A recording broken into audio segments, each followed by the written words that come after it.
Hey, welcome back again. So today in this mini video guitar lesson, we're going to learn bar chords. Now, if you remember me telling you before, there's two ways of playing guitar. There's rhythm and lead. And rhythm tends to be chords where you're strumming or playing more than one note at once, generally.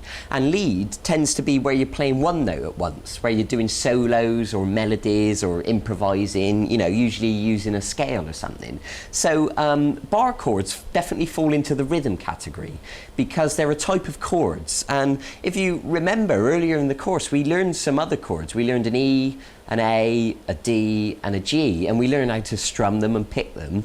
And we also learned power chords, which are when we just hold down these two notes at once. So I hope you've had a chance to practice all that, and I hope you've really memorized it all and you can play it easily now. Now, bar chords are like a cross between the two, because in the same way that we move power chords around, we're going to move the bar chords around, but it does involve strumming all the strings usually. So let me stop talking about it and let me just give you an example of what these bar chords look like.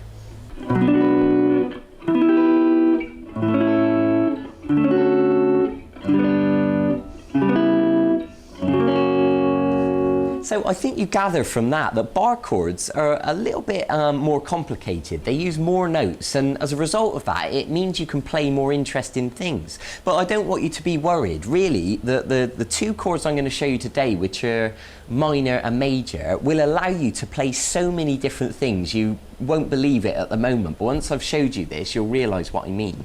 So the first thing I want you to do is to take your first finger and put a bar on. And what that means is to hold down all the strings flat, and we're going to do it at fret 7. So what you need to do is hold down with plenty of pressure, and if you pluck all those strings, they should all sound crystal clear.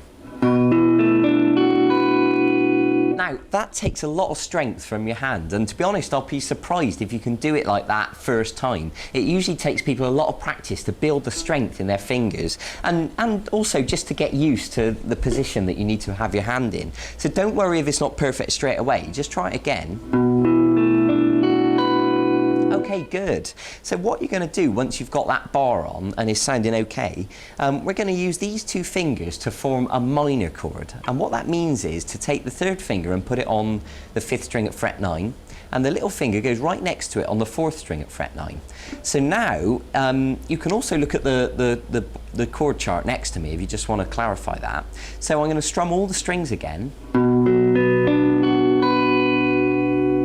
And you can hear that this time it sounds like a proper chord. Now that is a minor chord because it's only using two fingers. If we were to put our middle finger on the 3rd string at fret 8, that would become a major chord. And you can hear that it sounds happier. You know, generally speaking, the minor sounds sadder and the major sounds happier. Okay, so what we've got here at fret 7 is a B minor chord. And it's B minor because it's at fret 7. If we were to move our bar down 2 frets, so the bar's now at fret 5, and we were to do a major chord like this, that would now be an A shape because fret 5 is an A. If we were to move down 2 more frets and play the major shape like that, we'd have a G. G major.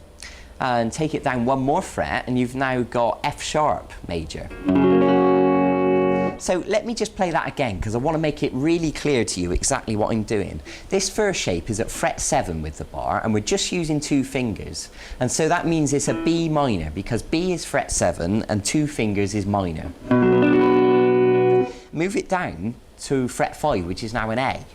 And we're going to include the middle finger, and that makes it a major. So we don't have to say major, you can just say A, or you can say A major if you want to. And now we're going to move it down 2 more frets to G major, and then 1 more fret to F sharp major. Okay, now just hold on 1 second. I understand that these bar chords are quite an advanced thing. They're very tricky. It takes a lot of strength from your fingers and it takes a lot of getting used to. So I don't want you to be worried if you can't play it perfectly straight away. What I suggest you do is pause the video or watch it again from the start if you need to, just to clarify what to do. And take your time and be really patient with yourself. There's no rush to get it right. I can promise you I didn't learn to play bar chords instantly. It took me weeks and weeks of practice to get it sounding smooth. smooth, okay? So I just want you to understand that, so because I don't want you to get frustrated while you're practicing. So let's try strumming 4 times on each one of those chords. So B minor, A major, G major, F sharp major.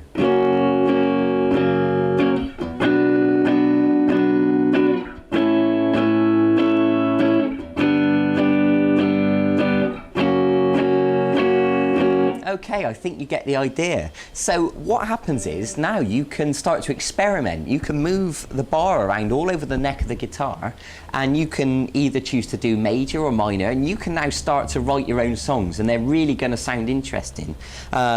So for example, let me try and make something up now as I go along.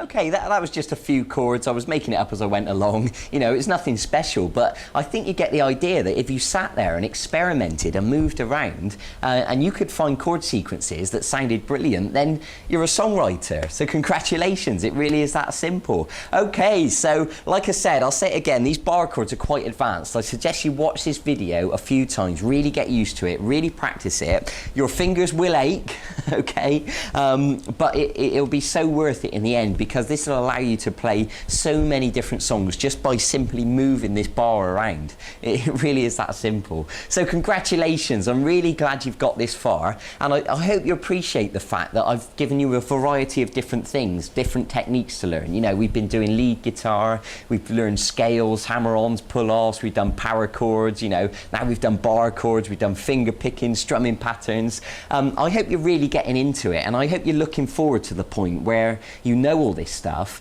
and where you can go away and learn any song that you want to learn. And if you want to go to the archive and see what songs are available, there's loads of full-length video guitar lessons. No matter what band you're into or what songs you like, there's stuff there that I'm sure you'll want to learn. So by all means, go and check it out.